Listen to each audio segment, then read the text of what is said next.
Hi, this is Ron Nutter with another edition of Tech Bites with Ron Nutter product reviews. Today we're looking at the TS-301 Digital Anemometer, and that's can be a tongue twister. And 3 things you need to know about this.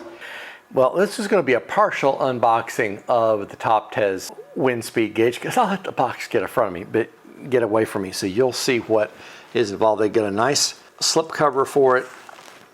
In there you've got the Top Tez, you've got the manual.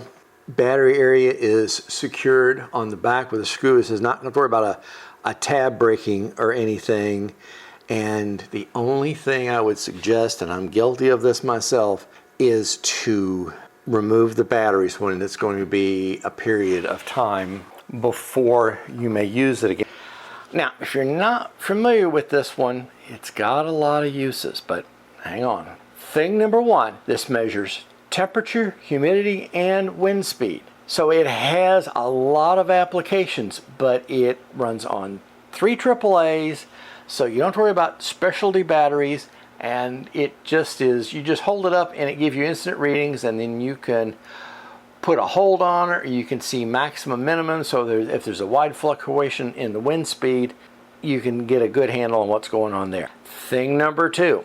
Now, this is useful for drone flying, kite flying, boating, and anything where wind becomes a possible player in the situation. Whether you're flying, well, if you're flying a light aircraft, you're going to have something in the aircraft, but before you take off, that will tell you what your wind speed is at the ground.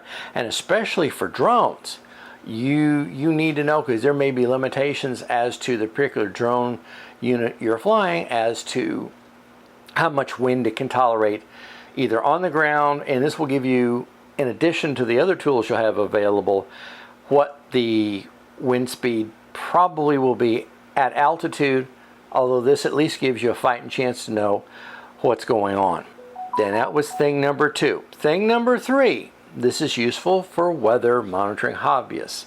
So if you don't have a weather station outside all the time that does the wind speed and humidity and collecting of rain, this is at least a tool worth having.